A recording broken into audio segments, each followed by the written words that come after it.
everybody, and welcome back to another TV Review Thursday. I am your host, the OT Astartes. Now, before I begin our review, there's something I need to say. So, as you may know, on my community tab, I said that I was having problems with my Xbox. Now, the problem was it wouldn't detect a USB stick. Now, I tried every solution in the book, and they wouldn't work. I even tried reformatting one of the USB drives, but that didn't help. So it's an Xbox problem. We've established that. This could go either two ways. Number one, we have to do a hard reset of the system. And option two, if that doesn't work, then we're going to have to dump it completely. I hope the first one happens, because I really want to carry on doing my Ring of Honor, because wrestling is what makes me complete in this life. You know, wrestling has been the thing that I love more than anything else in the world. Wrestling games I've played have provided me a purpose, and without that purpose, I lose a part of myself. I don't really want to end Ring of Honor, but I'm putting it on hiatus. It's a shame, because I've got a lot planned as well. I was going to give you guys a new wrestling show as well as Ring of Honor. I was going to give you Slipstream, which is my yearly birthday pay-per-view. And it really did piss me off, because I really, really want to continue doing Ring of Honor. I've loved Ring of Honor. I've loved making my Ring of Honor more than anything else. So yeah, that's happened. I have got an alternative planned if the latter does happen and I need to get rid of my Xbox. But yeah, this is carrying on as normal, as is my stop motions. I've done some filming for Gallifrey Falls. I had to reshoot 3 times because I wasn't happy with the results. But anywho, today we are reviewing episodes 3 and 4. So last episode we did 1 and 2. So that was an introduction to the characters and what the show's about. Today we're reviewing episodes 3 and 4. So this is this week's thumbnail. Oh, hold on. There we go. It's been almost a millennia since we last reviewed this show. Let's see if Oti can remember what happened last time. Yeah, well, the reason I say that is because I've jumped ahead with my watching, so I'm up to season 2 now. But for this review, obviously, I'm on to the to the 3rd and 4th episode. So let's hope I can remember what happened. So this episode, as does every other episode of the show, beginning with Hetty writing her diary, and also as the episode pans out, Hetty narrates it as if it's a diary entry, and she closes the episode as if it's a diary entry as well. So yeah, she writes in her diary and says that the next day will be her and Gideon's borrowed birthday, and she wants to celebrate. But Harriet, being the happiness that she is, being the harbinger of doom, she says that Foundlings don't celebrate. Well, let's be honest. Yeah, she is stating a fact there. And facts don't care about your feelings, as my hero once said. Of course, that being Ben Shapiro.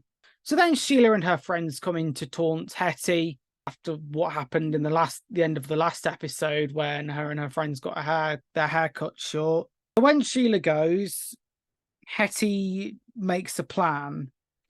However, Polly reminds her about the new rule, which at the end of the last episode, we established that Matron Bottomly made this rule where if someone plays up or someone is naughty, everyone gets the punishment. So Hetty decides to make a plan. And then Hetty spots an unused tower, so she decides to utilize the tower as a place to meet for her and Gideon to celebrate. The next day, Hetty, Harriet, and Polly decide to investigate the tower and see what's happening up there, and they notice that it needs to be opened from the other side. Matron warns Cranbourne to make sure that the lads are on their best behaviour as Colonel Brigwell is visiting. Matron is also called to the girls' canteen, and she announces that there is a thief among them, as a few things have gone missing. Nurse Macclesfield reports that there was nothing stolen from the girls' dorms.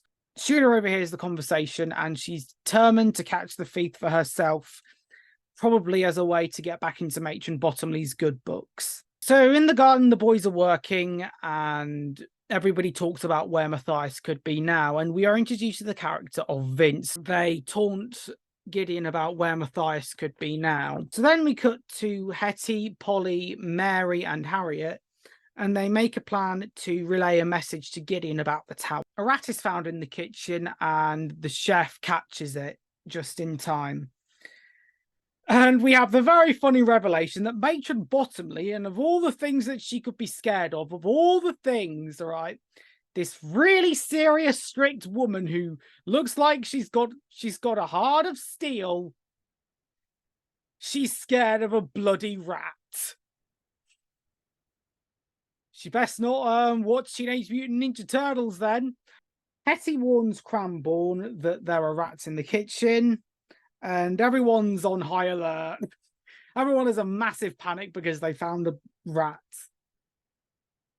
Hetty and Gideon reunite for a second, and Hetty tells Gideon about the plan. And just at that moment, Colonel Brigwell arrives to make the situation more stressful. So then the rat catcher comes and brings in a ferret, and he asks Harriet to assist him in the process of rat catching. Hetty leads the rat catcher into the tower to track down the rats, and she sees this as the perfect opportunity for him to open the hatch so that they can get in to celebrate their Hetty and Gideon's borrowed birthdays. So the lads then climb the ladder into the tower as Cranbourne calls the boys in for lessons. Cranbourne then finds out that the garden shed has been robbed. So this is a case of very bad timing.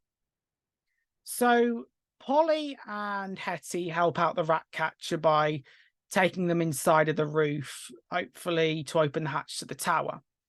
As they climb down, Matron Bottomly is walking by and she hears a noise. She goes in the store cupboard and sees that and finds Hetty and Polly with some scones in their hands and pockets.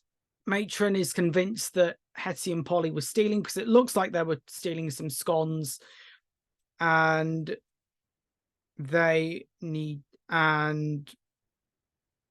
Polly is punished by cleaning the toilets, or privies as they were called back then. Then Sheila comes in to taunt Hetty even more.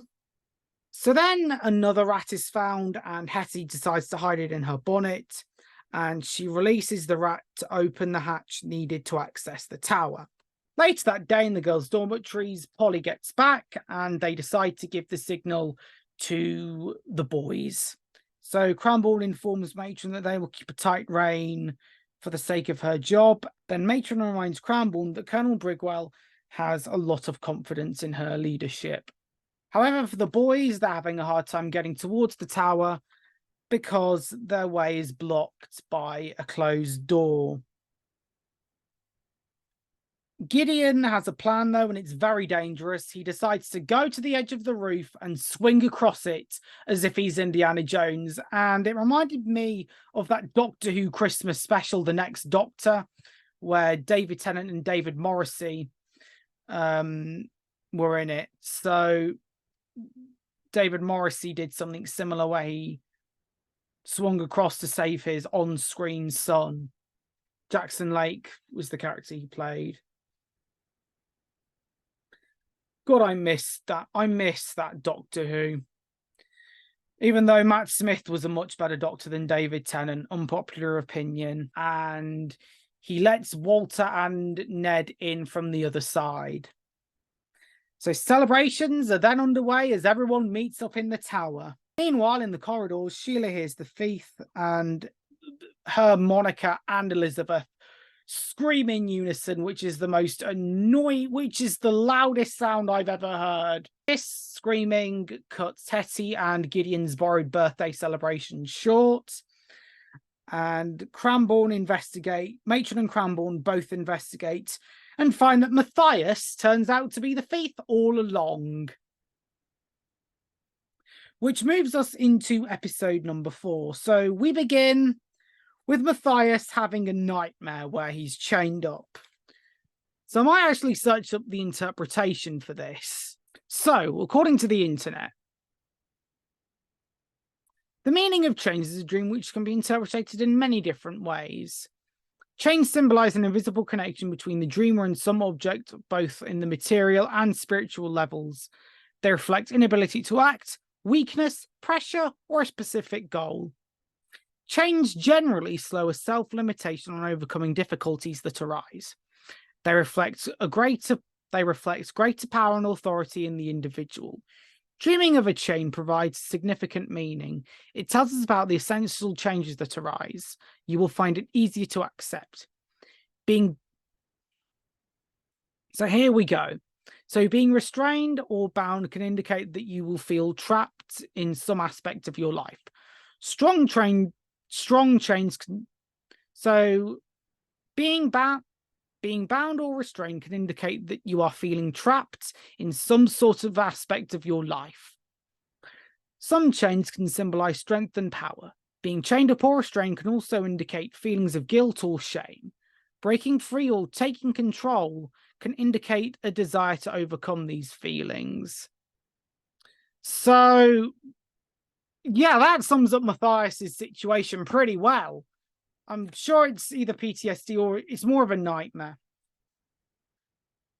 Dreams are very interesting. Like if you look at all the dream interpretation websites, you'll see all sorts of meanings. So Matthias luckily wakes up from this dream in the infirmary because he's been away for quite a while. Gideon, Ned, and Walter worry about what's been happening with Matthias, and they worry about him greatly. So he's having So then Matthias is in Matron's office having breakfast, but it's revealed that Matron will not punish him, and instead she recruits Matthias to help maintain order with the other boys. Cranbourne comes in, and then he escorts Matthias back to classes. Now, Matron, of course, bribes him with sweets. And Matthias coming back in the classroom, he's not the same man he used to be. He's more, I think he is more controlled, more tainted. And also Hetty worries about Matthias as well. Sheila taunts Hetty again. She does this every episode. Like, she always wants to make Hetty's life a complete misery by taunting her. The Foundlings are asked to make some toys for a toy company. And Cranbourne meets Mr. Cooper, the toy seller, and they hate each other. So Gideon tries to talk to Matthias, but Matthias isn't keen on talking. He just carries on like a robot, if you will. Gideon finds that they are selling toys and making the Foundlings work. Matthias is still not willing to talk to anybody because of Matron's orders.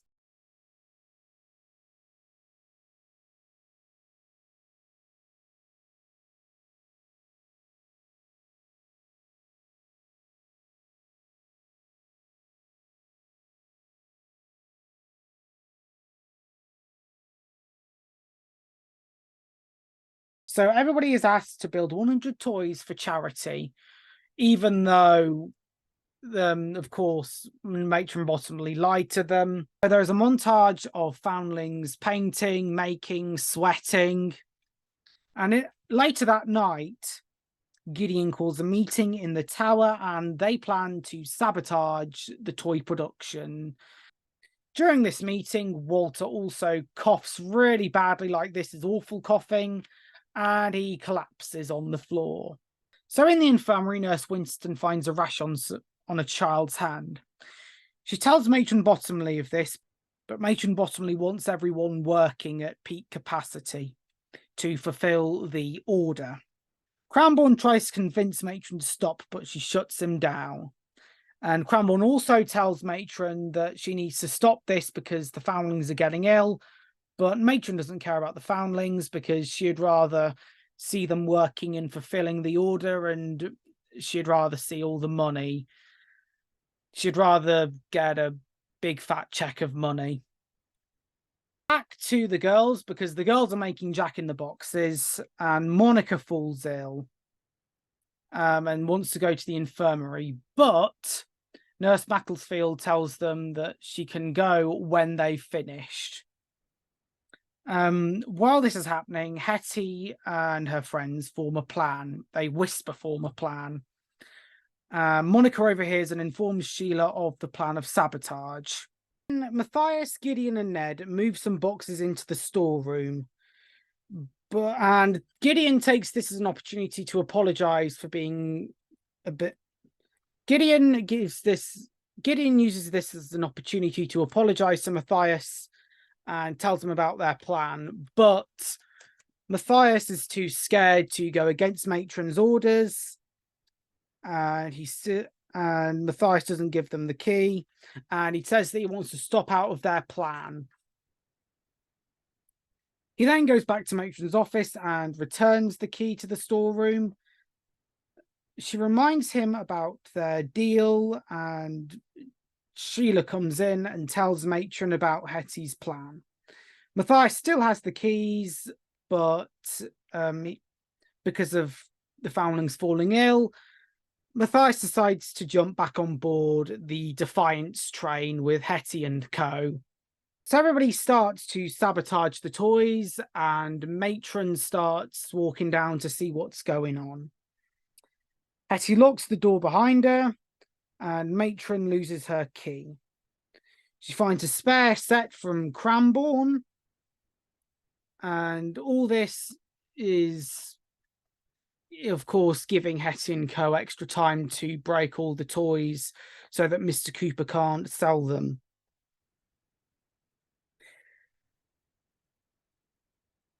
Matthias then provides them with an escape route and surprises them. And just as they get out, Mr. Cooper arrives to collect the toys. He talks about the paint and how some of his workers have fallen ill because of the fumes emitted from that paint. So they go in to look at the toys, and of course, everyone else has gone. And Matron opens some of the boxes to find out that they're all broken. Cranbourne accuses Mr. Cooper of buying faulty materials, and then Matron, for once, supports Cranbourne's accusations. And Cranbourne asks Matron to not blame the children, but blame Mr. Cooper. Later that night, and Matthias sees the tower and says that Matron was bribing him.